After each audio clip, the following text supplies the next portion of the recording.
नमस्कार, मी डॉक्टर गौरी पिंपळे. गौरीनॉमिक्स या यूट्यूब चॅनलमध्ये आपलं स्वागत आहे.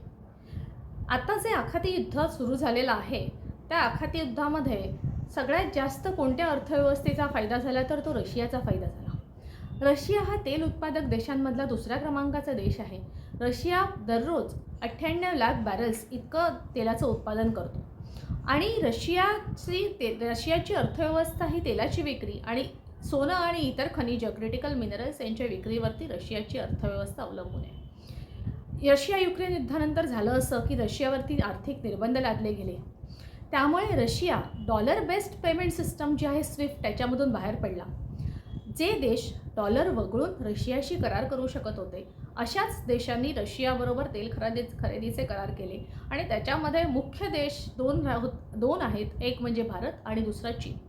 भारताने रशियाबरोबर तेलाचा करार रुपयामध्ये केला आणि चीनने युआनमध्ये केला हे तर सगळ्यांना माहिती आहे. त्याचं कारण असं होतं कारण रशिया पेमेंट सिस्टममधून बाहेर फेकला गेला रशियावरती आर्थिक निर्बंध लादल्यामुळे. आणि अमेरिका आणि युरोपीय देशांचं असं मत होतं की रशियाच्या जर तेल विक्रीवर निर्बंध आले तर रशिया जास्त काळ युद्ध करू शकणार नाही, रशिया युद्धात टिकू शकणार नाही, रशियाची अर्थव्यवस्था खिळखिळ होईल आणि रशियाला युद्ध थांबावंच लागेल. पण तसं काही गेल्या 4 वर्षात झालं नाही. रशियाच्या अर्थव्यवस्थेवर परिणाम झाला नाही असं नाही झालं, पण रशिया बँकरप्ट झाला नाही, दिवाळखोरीत निघालेला नाही या युद्धामुळे. त्याचं कारण असं होतं कारण रशियाने जे देश डॉलर वगळून रशियाबरोबर करार करायला तयार होते त्या देशांबरोबर करार केले. आता या आखाती युद्धानंतर झालं असं की तेलाच्या पुरवठ्यावरती परिणाम झाला. हॉर्मुझच्या सामुद्रधुनीमधून येणारं 20% जे तेल आहे त्याच्यावरती पूर्णपणे परिणाम झाला. त्याच्यामुळे जगाच्या पूर्ण तेल पुरवठ्यावरती परिणाम झाल्यामुळे तेलाच्या किमती वाढल्या. तेल आणि नैसर्गिक वायू हे बऱ्याच ठिकाणी लागणाऱ्या गोष्टी आहेत. तेल, नैसर्गिक वायू आणि पेट्रोलियम पदार्थ. फक्त ट्रान्सपोर्टेशन किंवा घरगुती गॅस एवढाच त्याचा वापर नाही तर बऱ्याच उद्योगधंद्यांमध्येही त्याचा वापर होतो. त्यामुळे तेलाची मागणी जी आहे, तेल, नैसर्गिक वायू याची मागणी सतत आहे तीच आहे किंवा वाढते आहे. जसं प्रोडक्शनसाठी वगैरे लागतं तसं ती वाढते आहे. त्याच्यामुळे तेलाची मागणी तर वाढलेली आहे. त्याच्यामध्ये 20% तेल पुरवठ्यावर परिणाम झाला आहे, तेलाच्या किमती वाढल्या आहेत आणि त्याचा फायदा रशियाला झाला. रशियाने वाढलेल्या तेलाच्या किमतीवरती अजून काही प्रीमियम देऊन जे देश खरेदी करू शकत होते त्यांना तेल विकलं.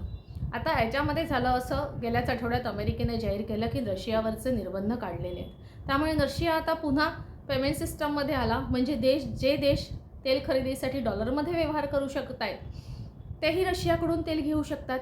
त्यामुळे आता रशियाला या सगळ्या काळामध्ये तेलाच्या विक्रीमधून $9 अब्ज फायदा झालेला आहे.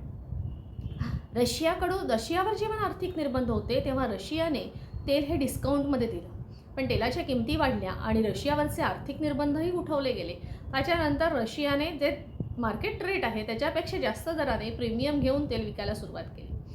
आताच गेल्या बुधवारची बातमी अशी होती की रशियाचे 7 ऑइल टँकर्स जे चीनकडे वळले होते, चीनने त्याची खरेदी करायचं नक्की केलं होतं, ते अचानक भारताने खरेदी केली आणि ते भारताकडे मंगळूरच्या पोर्टवरती येण्याचं नक्की झालं. ते काल येणार होते, बहुतेक आले असतील.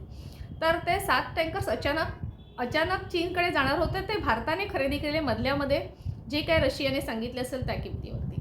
आता जेव्हा रशियावरती निर्बंध होते तेव्हा अर्थात रशिया डिस्काउंटने तेल देत होतं. आज संपूर्ण जगाला तेलाची गरज आहे आणि भारताचं वैशिष्ट्य असं आहे, भारताने ऊर्जा सुरक्षा याला जास्त महत्त्व दिलेलं आहे. त्यामुळे भारताने जे काही रेट रशियाने आकारलं असेल त्या दराने विकत घेऊन ते भारतामध्ये तेल आणलेलं आहे. आता या सगळ्यामध्ये रशियाला सगळ्यात मोठा फायदा का झाला? कारण रशिया थेट आखाती युद्धाचा रशियाला झळ पोचलेली नाही आणि त्यामध्ये हे जर आखाती युद्ध असंच चालू राहिलं तर रशियाचा खूप मोठ्या प्रमाणावर फायदा होईल हे नक्की दिसून येते. एक असतं की तेल उत्पादन जरी झालं तरी तेलाचे साठे जे असतात ते करण्याचे साठ्याची क्षमता ही ठराविक असते आणि त्याच्यामुळे ते ऑइल टँकर्समध्ये समुद्रामध्ये साठवलं जातं. मग जो देश जास्त दराने विकत घ्यायला तयार आहे त्या देशाकडे रशिया हे टँकर्स वळवतोय. आणि जरी रशियावरती आर्थिक निर्बंध असले तरी रशिया काय करत होतं, रशिया ऑइलच्या बाबतीत शॅडो फ्लीट करत होतं. शॅडो फ्लीट म्हणजे काय तर रशियाचा झेंडा नाही वापरला जायचा, डॉक्युमेंट्सही दुसऱ्या देशाचे वापरले जायचे आणि अशा प्रकारे तेल हे दुसऱ्या देशांकडे वळवलं जायचं. मग ते लेजिटिमेट ज्यांच्यावरती आर्थिक निर्बंध नाही आहेत अशा तेलाच्या टँकरमध्ये ते समुद्रातल्या समुद्रात एका तेल टँकरमधून दुसऱ्या तेल टँकरमध्ये ट्रान्सफर होत होते आणि मग ते दुसऱ्या देशांकडे वळवले जात होते. त्यात काही ठराविक देश, लहान लहान देश आहेत, त्यांच्या भूमीवरती सुद्धा जाऊन हे तेल एका टँकरमधून दुसऱ्या टँकरमध्ये बदलले जात होते.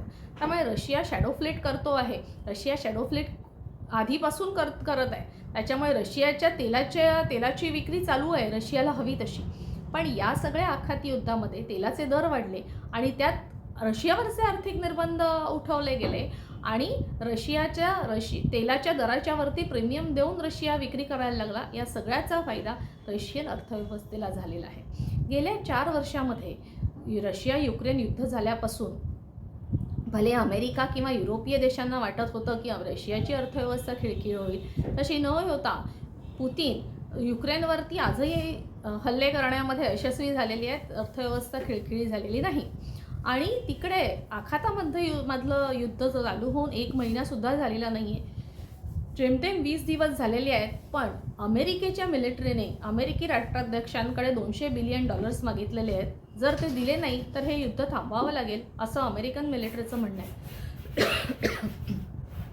याच्यावरून एक गोष्ट नक्की दिसून येते की पुतीन हे राष्ट्राध्यक्ष म्हणून रशियासाठी किती दूरदृष्टीने विचार करून खेळी करतात हे दिसून येतं. 4 वर्षात रशियाची अर्थव्यवस्था खिळखिळी झाली नाही. त्यात आखाती युद्धामुळे रशियाला फायदा झाला आणि हे जर असं चालू राहिलं तर रशियाची जी 4 वर्षात झालेलं नुकसान आहे ते लवकरच भरून निघेल. नुसतं भरून नाही निघणार तर रशिया एक स्ट्रॉंग कंट्री मुळात आहे आणि तो जागतिक राजकारणामध्ये प्रभाव टाकतो. रशियाचा प्रभाव वाढत राहील. अर्थकारण आणि राजकारण हे दोन्ही एकमेकांशी निगडीत आहेत, इंटर रिलेटेड आहेत. ज्या देशाची आर्थिक ताकद जास्त आहे तो राजकारणामध्ये जास्त प्रभाव पडतो आणि हे जागतिक राजकारणात इतके वर्षात दिसून आलेलं आहे. रशिया आणि अमेरिकेचं कोल्ड वॉर होतं, त्याच्यामध्ये रशियाचं नुकसान जास्त झालं, त्यामुळे रशियाचा जागतिक राजकारणावरचा प्रभाव कमी झाला. पण आता जर हे युद्ध असंच चालू राहिलं आणि नुकसान जास्त झालं आखाती देशांचं आणि तेल उत्पादक देशांचं आणि त्याचा अमेरिकन अर्थव्यवस्थेवर परिणाम झाला तर रशियाची अर्थव्यवस्था स्ट्रॉंग असल्यामुळे रशिया हा अतिशय मजबूत देश म्हणून पुढच्या काही काळामध्ये पुढे येईल एवढं नक्की. हा व्हिडिओ कसा वाटला हे मला कमेंटमध्ये नक्की सांगा.